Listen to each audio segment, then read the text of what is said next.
Assalamualaikum warahmatullahi wabarakatuh. Kembali lagi sama gue Lukas Priatno pada segmen cerita horor pendaki gunung. Apa kabar kalian semua? Gue doakan kalian sehat selalu, dilimpahkan rezekinya, dan dijauhkan dari segala musibah yang sering terjadi akhir-akhir ini. Pada kesempatan kali ini, gue akan menarasikan sebuah cerita pendakian di Gunung Cikuray, yang mana pendakian ini dikirim oleh Indah Pratiwi dari Facebook. Di mana pendakian ini Indah Pratiwi mengalami kerasukan penunggu Gunung Cikuray, yang mana penunggu Gunung Cikuray ini disinyalir telah hilang di gunung tersebut sudah beberapa tahun yang lalu. Penasaran dengan kisah selengkapnya? Simak video ini sampai habis. Sebelum kalian menonton video ini, alangkah baiknya kalian subscribe terlebih dahulu, like videonya, tinggalkan jejak di kolom komentar, dan share video ini sebanyak-banyaknya. Aktifkan juga tombol lonceng agar kalian tidak tertinggal video-video terbaru di channel ini. Buat kalian yang mempunyai pengalaman horor, kisah pendakian gunung, atau urban legend, kalian bisa DM ke Instagram gue atau inbox ke Facebook gue, dan linknya gue taruh di kolom deskripsi. Tanpa berlama-lama lagi, cerita horor pendaki gunung dimulai. Jangan tutup mata kalian, karena mereka ada di sekitarmu.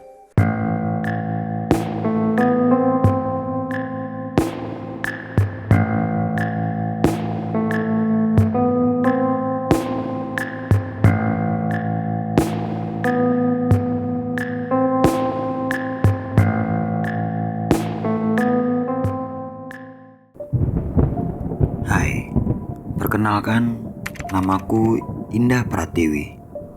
Bisa dipanggil Tiwi. Umurku 21 tahun. Aku tinggal di Sumedang, Jawa Barat. Inilah kisahku.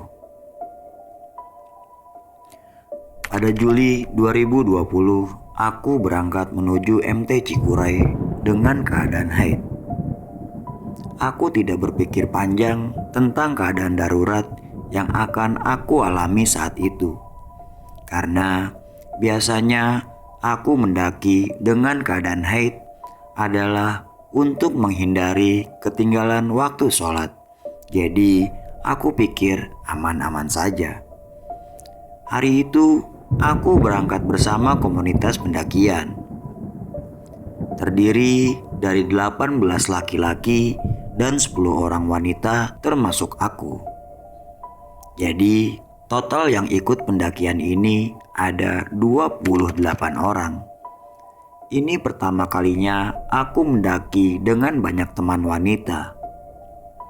Kita semua berkumpul di Parakan Muncang, Sumedang, tepatnya di salah satu supermarket di wilayah itu.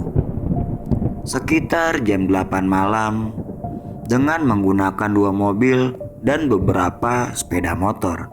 Mobil yang kami tumpangi melesat cepat di kerumunan kendaraan lain di sisi kiri dan kanannya. Selama di perjalanan, kami mengobrol seputar pendakian, dan tanpa terasa sudah 4 jam lebih. Akhirnya kita semua sampai di pemancar sekitar pukul 12.00. Sekitar pukul 12 malam, dan kita bergegas membawa peralatan kita masing-masing, dan kita putuskan untuk beristirahat di shelter tanpa dinding itu. Tanpa intro, kita semua tertidur lelap. Mungkin karena di sepanjang perjalanan kita semua tidak tidur. Udara yang dingin pun mulai mengganggu tidur lelapku. Tanpa terasa hari sudah menjelang pagi. Aku pun bangun dan langsung prepare untuk persiapan naik nanti. Setelah persiapan beres, kita semua sarapan. Sedang asik-asiknya kita makan, hujan pun turun diimbangi dengan kabut saat itu. 1 jam berlalu, akhirnya hujan pun reda, dan kita siap-siap melakukan pendakian pada jam 9 pagi. Di sini kita dibagi menjadi 3 tim, dan aku ikut tim pertama. Setelah berdoa, kita langsung naik dengan beberapa teman pada saat itu. Perjalanan dari pemancar berjalan lancar Hingga akhirnya kita sampai di pos 2 jam 11 siang. Tiba-tiba hujan pun kembali turun. Kita semua sudah terasa capek dan kita putusin untuk beristirahat sambil menunggu hujan reda. Di sini kita menyalakan musik box dan berkata seenaknya, karena mungkin banyak di antara kami yang baru pemula dalam melakukan pendakian. Dari sinilah keanehan itu pun dimulai. Hati-hati kesurupan lo. Dengan spontan keluar kata-kata itu dari mulutku kepada kawan-kawan yang sedang berjoget waktu itu, karena menurutku ini tidak benar dilakukan. Kamu kalau ngomong jangan sembarangan. Suara ini keluar dari mulut Pak Ilham dengan nada tinggi. Beliau adalah salah satu orang yang dituakan di tim kami. Maaf Pak, saya nggak sengaja, jawabku singkat. Padahal aku menegur untuk kebaikan mereka juga. Tapi ya sudahlah, pikirku. 1 jam kemudian tim kedua pun sampai di tengah-tengah hujan yang lebat. Mereka bergabung dengan timku atau tim 1 dan kita menunggu tim 3 sampai. Tapi setelah menunggu hingga 30 menit mereka tak kunjung terlihat. Padahal hujan sudah reda. Kita tetap berpegang pada prinsip, jangan tunggu yang di bawah, lanjut terus. Prinsip ini diberikan ketua kelompok pada kami semua. Aneh sih menurutku. Waktu menunjukkan sudah pukul 1 siang. Akhirnya aku memutuskan untuk melanjutkan perjalanan kembali bersama tim 1. Kita terus berjalan menyusuri trek yang basah dan licin sehabis diguyur hujan selama 2 jam. Banyak dari tim 1 yang tertinggal jauh di belakang. Sampailah kita di pos 3. Di pos 3 ini jumlah yang berhasil sampai ada 4 orang. Aku, Rizal, Tommy, dan Anwar. Loh, yang lain kemana? Tanyaku. Masih di belakang kak, sepertinya mereka tertinggal jauh deh, jawab Tommy yang kebetulan tepat berada di sampingku. Terus gimana nih? Tanya Rizal pada Tommy. Lanjut aja, mumpung gak hujan.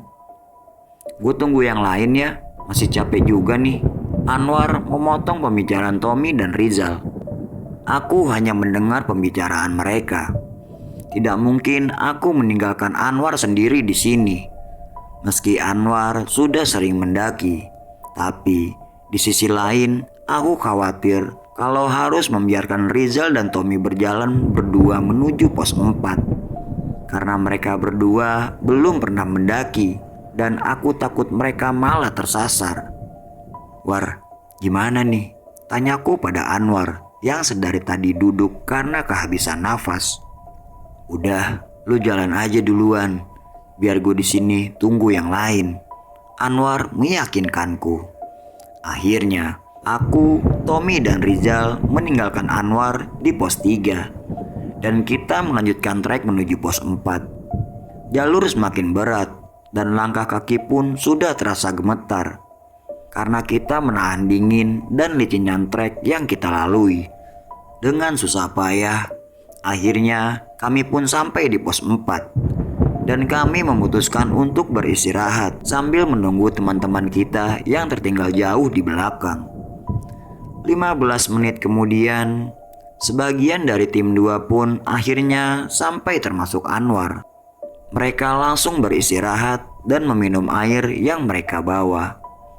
Sedang duduk-duduk santai, ada pendaki lain yang mau turun dari puncak.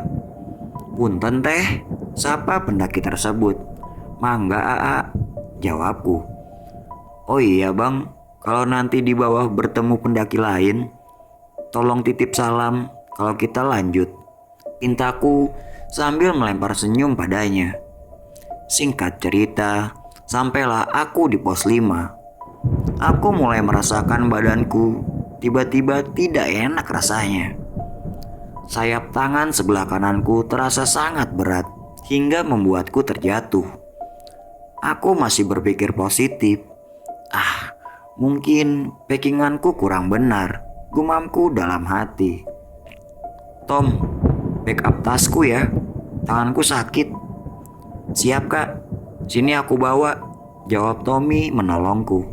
Yuk, kita jalan lagi, pinta Tommy, karena pos 6 sudah sebentar lagi. Akhirnya, kita berjalan kembali. Baru beberapa ratus meter berjalan, aku mendengar suara wanita berteriak dari belakang. Aku tengok ke belakang, ternyata itu suara Rani yang tiba-tiba saja terjatuh.